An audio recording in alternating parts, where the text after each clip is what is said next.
As long as we have had a show, we have talked about, and I refer to the royal we here, but veterans and veterans that have taken their own lives, the families that are left behind. Now, Australian politicians are very good at saying, lest we forget, and we will remember them on Anzac Day and Remembrance Day. But how the people who served our nation end up in a scenario where they feel so alone, so helpless, or are pushed through some level of intimidation by the processes they have to go through to get the help that they need is, of course, a national disgrace. It remains one tonight, even though there has been a Royal Commission and even though there has been some governmental response to that Royal Commission. But on this show, we have spoken to, well, the families, the mates, the ministers, the brass. And in September of this year, there was the executive summary and full findings of the Royal Commission into defence and veteran suicide. Today we heard from the Veterans Affairs Minister. Now remember, this is a junior portfolio in the Defence Department, but I'll save that for another day. Matt Keogh is his name, and he was talking about how of the many, many recommendations, and I sat here and read them all to you in chapter and verse, about the ones that I wanted to be in place, about how many have actually been acted upon. I want to put this at the start of the show because the fight goes on. In fact, he quoted a number that came from the report. That report was about how many veterans have taken their own lives. According to the Australian Institute of Health and Welfare, between 1997 and 2023, 1,840 serving and ex-serving ADF members have died by suicide. That's 1,840 too many. The Minister also provided a little insight into whom are some of this cohort. Now, again, lots of individual circumstances, more than 1,000 of them, but there are some things people had in common. Sadly, in the latest Australian Institute of Health and Welfare statistics, the cohort most vulnerable to suicide remains those who transition out of the ADF involuntarily, including through medical or disciplinary grounds. Now, this really matters because obviously there are people who come to the end of their military time. That transition is incredibly difficult from the highly institutionalised nature of being one of the key forces or the people working higher above, but also those who have been rejected by the system at times for their own action, or at least who have been found to have done the wrong thing. Now, as always, I want you to be aware of this telephone number. I want this for family and friends and anyone who needs help, not to mention Lifeline and all of the other services. But this is about the government's response. Has the government done anything different than the government before, and the government before that, and the government before that? This is what the government was saying today, was about part of what they have been trying to do when it comes to the recommendations. But first, this was how they frame things when it comes to the Department of Veterans Affairs. Now, I have said, despite its success in some areas, this department, in my view, should have root and branch been pulled apart and put back together by now. I know it is very good at helping people of a certain age, but it is very bad at helping people of more recent service. This is what the Minister had to say about the frustrations veterans' families have had with the very department that supposedly is there to help. It is the honour of my life to be a minister in the Albanese government, and the task of creating systemic change to improve the lives of defence personnel, veterans and veteran families is not one that I take lightly. However, when I was given the portfolios of Minister for Veterans Affairs and Minister for Defence Personnel, so many veterans told me they thought the approach of DVA was delay, deny, die. It is my role to consign that phrase to the dustbin of history. Now, I have spoken to and known the Ministers for Veterans Affairs in multiple governments, including Matt Keogh, who used to be a guest on the show. And I know that every single one of them goes in hoping to do better than the one before. The Royal Commission was very clear about what needed to be done. And among other things, it was about making sure that the soldiers and service people, the sailors, the airmen and women, all were able to have a greater say in who ends up going up the tree. There was multiple recommendations when it came to things such as making sure that the Department of Veterans Affairs was more receptive to veterans' needs. There was also multiple findings that were put in place to talk about making sure that there would be an advocate for veterans as they went through the process, that someone who knew all of the legalese, frankly like a taxpayer-funded lawyer, can help them fight the system. Now, not a lot of detail was put on the bone today, but this is what the Minister had to say today about the work that he claims he and his government have done thus far responding to this report. In December last year, the government announced we had agreed in principle to 104 of the recommendations, and an enormous amount of progress has already been made to implement these. By the end of December this year, we will have implemented the government's response to 32 recommendations, with a further 89 recommendations in progress or under consideration now. For those who are able to do quick maths in the room, yes, we are working and progressing on recommendations that we initially noted for further work. By the end of next year, we are expecting some 2/3 of all of the recommendations to be implemented or to be progressing. Now, I'm across all of the detail of the Royal Commission. I watched many of the days of it taking place, and I know the details of the recommendations that have been made. I respect the work of Nick Caldis, who was one of its commissioners. Now, I have never had a minister of the current government anywhere near the man cave in the past few years. Why? Because I know how thrilled you would be to see them. And secondly, many of them will just be flapping their gums. We've got a few weeks before we finish up for the end of the year, but I want to extend a very public invitation to the Veterans Affairs Minister, Matt Keogh. Now, I'm not going to be spitting and pointing and screaming at him, but I want to know in chapter and verse, what are they doing? What has changed? What has been implemented? Because as I showed you with the report when it came out a few months ago, there are things that they have agreed to do. There are things on principle they might do. There are things they may consider. Now, obviously, that is the to-do list to the too-hard basket. I want to hear from the Minister about what has been placed into which of those, because it is not good enough for us to all feel terrible when we hear numbers about veteran suicide and just move on to something else. It is not befitting of a country that cares about those that have served their country for a day or for their entire professional life for us not to spend some time to follow up on the details. So, Minister, we both have each other's numbers. I'll be sending you a text straight after the program. Behind the scenes, we'll talk office to office, but an open invitation to a respectful conversation to actually hear what has changed, what is changing. And if you are one of the many Veterans Affairs groups who have an opinion on what the government is or isn't doing, send me an email, please. I'll bring it up in the chat, paul@skynews.com.au. One of the themes that we like to always focus on is other people's money, how the establishment is so easy at spending it, but you, of course, have to work so hard to make it, to have it taken off us by the tax department. No greater example than last night when I was telling you about the Greens and the Greens MPs with their party room and the renovations. Remember, it's just a white room. They don't need to do much, but $1.6 million. We learned a little more today. It's got 15 leather swivel chairs. Shame this is only 11 MPs.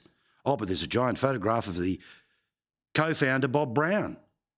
How does all of this cost $1.6 million? Notice the Greens, by the way, nowhere near the media. Their hope is to basically ride out the next couple of days that when they pop up on a favourite place like Radio National, the ABC, nobody will bring this up. But let's see. The longer they stay silent, the more obvious it's going to be for them to have to answer a question about this. Who put in the application? How did it cost 1.6? Will the party be paying anything back? Can you notice the difference in the renovations? How are the leather seats? And a whole lot more.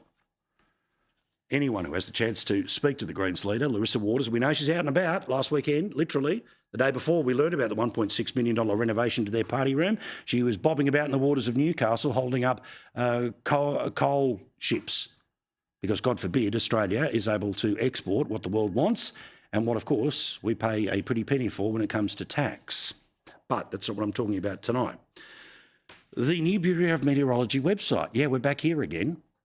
As you know, $4 million. Really? $96 million is what it sort of ended up being. And at Senate estimates, which again is an insight into the other people's money, we got to start to hear some excuses as to why. Now, the current boss of the bomb is able to pretend, well, there was an interim boss and there was a boss before that, so he theoretically is the one with the cleanest hands. But how's this for an excuse for why $96 million had to be spent upgrading a website that already existed?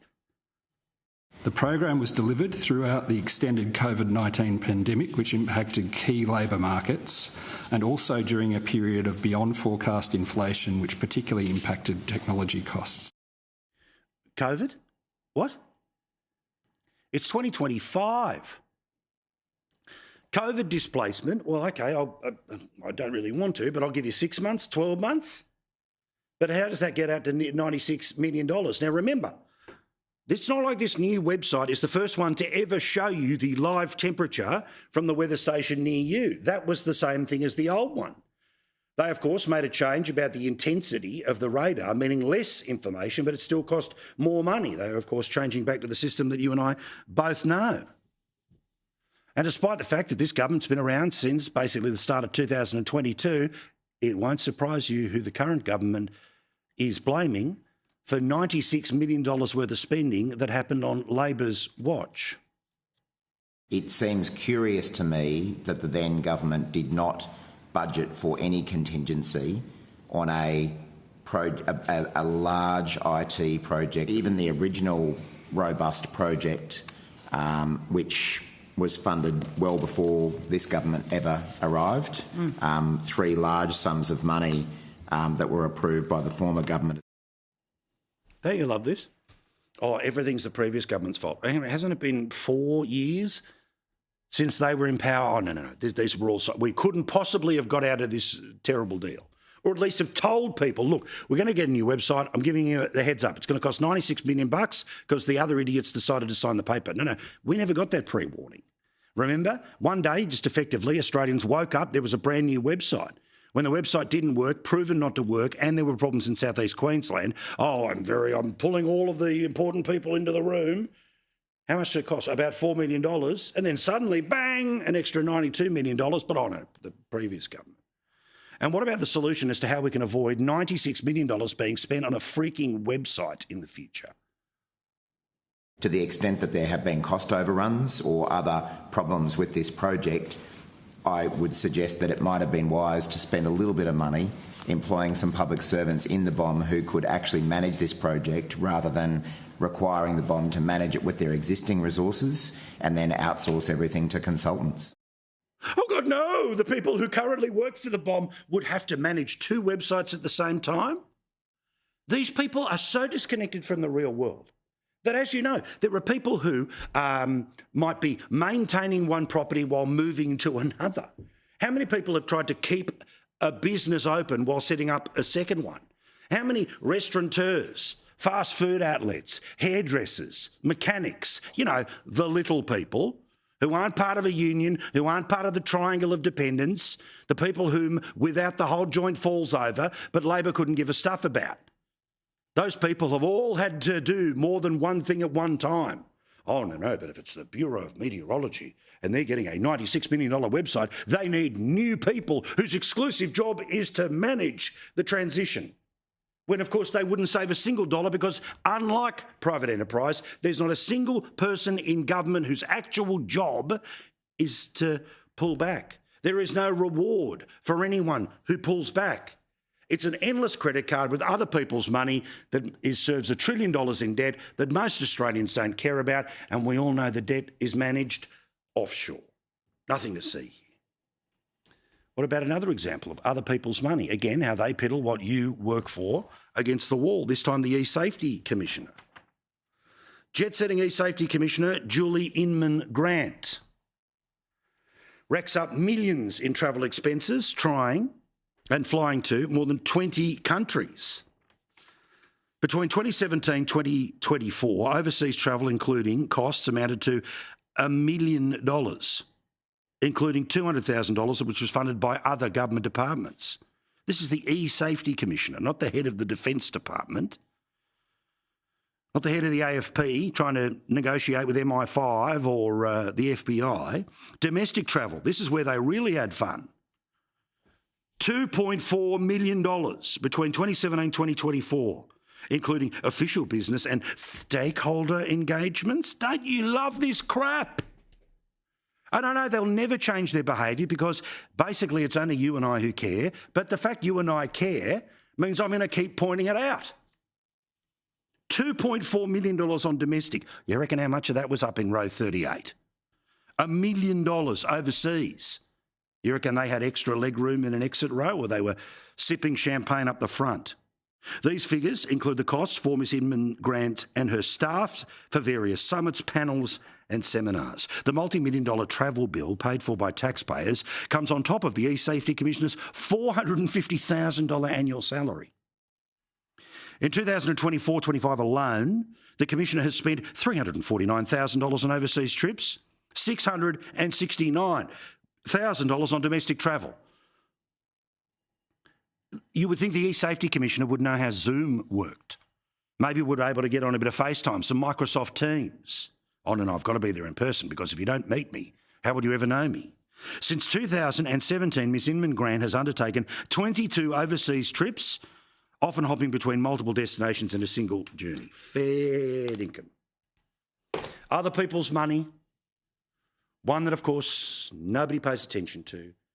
But, of course, every cent that you earn, every cent that you spend, you're screwed within an inch of your life. And don't you dare claim that on tax, because we need that money to pay for people like the eSafety Commissioner to float around at the front of the plane, for the Bureau of Meteorology to have more staff if needed, to still spend $96 million on a website, or over $1.5 million to keep a boring white room, but with leather chairs for the Greens in Canberra. Honestly, these people. Now, remember a few weeks ago, we were talking about how the culture of secrecy in and around this government covered a particular report, and it was about jobs for mates.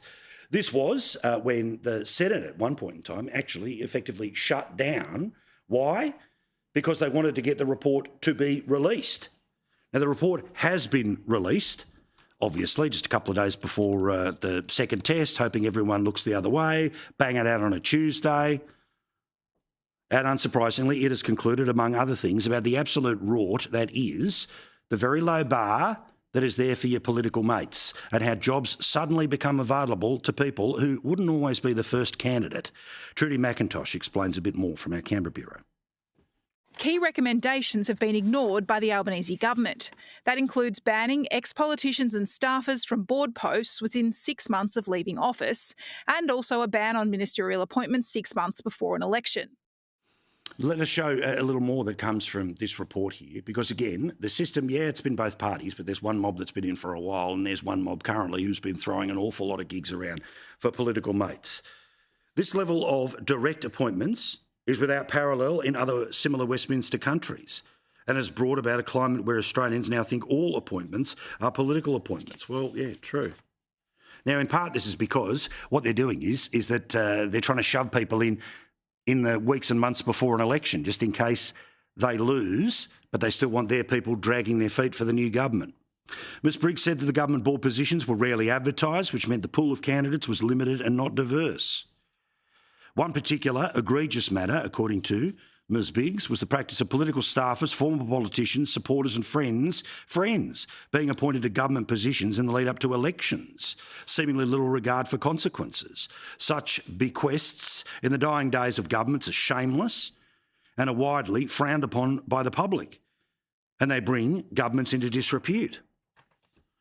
Now, what is particularly worth paying attention to now is firstly how long they kept this thing in the bottom drawer, but secondly, what happens now that sunlight has gone onto the report? Well, the government is basically saying, yeah, thanks, no thanks, don't care. We're not going to do much when it comes to all of this.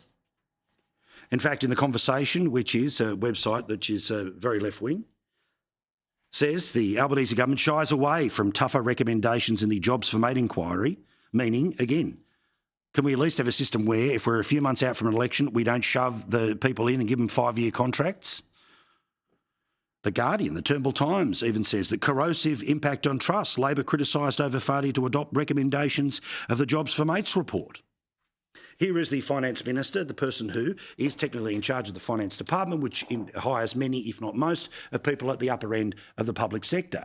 She's got a report. This is a government that's all about transparency. They've been told by a third party to lift their game, but of course they won't because they want jobs for their mates. We don't believe,